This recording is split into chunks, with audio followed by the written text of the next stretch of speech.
Coucou tout le monde et bienvenue pour la 20e vidéo de l'Avent.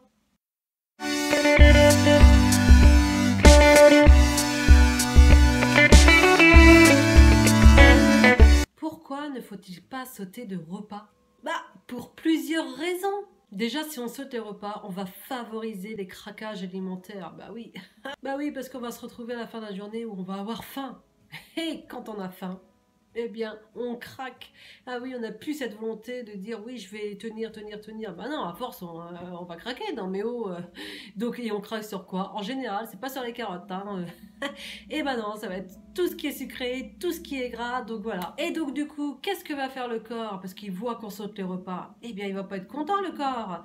Donc, du coup, il va se dire tiens, tu as sauté des repas. Donc, du coup, si tu sautes encore d'autres repas, eh bien je vais stocker. Comme ça, moi, je suis sûre d'avoir ma réserve. Donc du coup, qu'est-ce que c'est le stockage? Eh bien oui, c'est la graisse. Et donc du coup, eh bien voilà, tout ce qu'on pensait faire, eh bien en fait, et ça se retourne contre nous. Eh bien oui, c'est pas parce qu'on saute des repas que l'on ne mange pas qu'on va maigrir. Alors oui, certes, à un moment donné, on va maigrir. Mais le corps va se venger parce que ça va être l'effet inverse après. Donc l'effet yo-yo, donc ce n'est pas bon. En plus, vous aurez quoi? Moins de vitamines, moins de minéraux, moins de fibres dans votre organisme. Vous allez donc avoir une baisse de métabolisme et donc du coup, plus envie de faire d'activité physique. Donc plus d'activité physique, eh bien, moins de calories dépensées. Et donc en conclusion, eh bien on va reprendre du poids.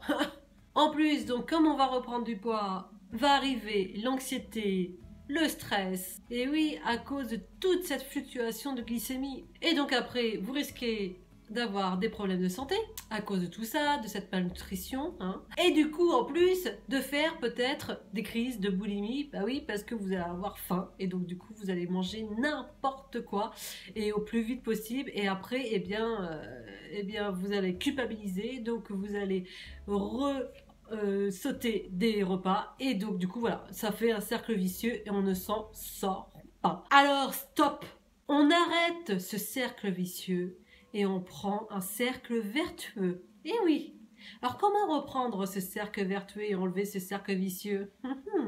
Regardez bien. Manger. Et oui, on reprend la base, on mange convenablement, raisonnablement, mais on mange au moins 4 fois par jour au minimum. C'est vous qui choisissez, c'est vous qui connaissez votre corps. Mais manger, c'est important. Un petit déjeuner, un déjeuner, une collation, un dîner, ça c'est la base, je vous le dis. On remet de belles assiettes équilibrées, du coup on va se sentir mieux, on remange bien le matin, on remange bien le midi, on remange bien au niveau de la collation et on fait un bon repas le soir, on fait une belle journée équilibrée. Vous allez voir, vous allez vous sentir mieux et quand on se sent mieux, et bien voilà, du coup, hop, on a le cercle vertueux qui repart dans l'autre sens. Donc quand on se sent mieux, on refait aussi de l'activité physique. Je ne parle pas de sport, je parle d'activité physique, de bouger un peu plus. Donc on refait cette activité physique, donc du coup on se sent mieux dans notre tête, on se sent mieux dans notre corps, on se sent mieux au niveau de notre santé et voilà, c'est reparti mon kiki et dans le bon sens. Et voilà, on fait tourner la machine dans le bon sens, pas dans le mauvais sens. Et vous verrez aussi la courbe du poids descendre. Oui tiens, oui. Mais il n'y a pas que la balance, attention, mesurez-vous aussi également. Voilà. En tout cas, j'espère que cette vidéo vous a plu. Si elle vous a plu, n'hésitez pas à la liker, à la commenter, à la partager, à vous abonner à rectangle rouge juste en dessous. C'est gratuit et moi, ça me fait énormément plaisir. Et on se retrouve demain pour une nouvelle vidéo de l'Avent. Bye!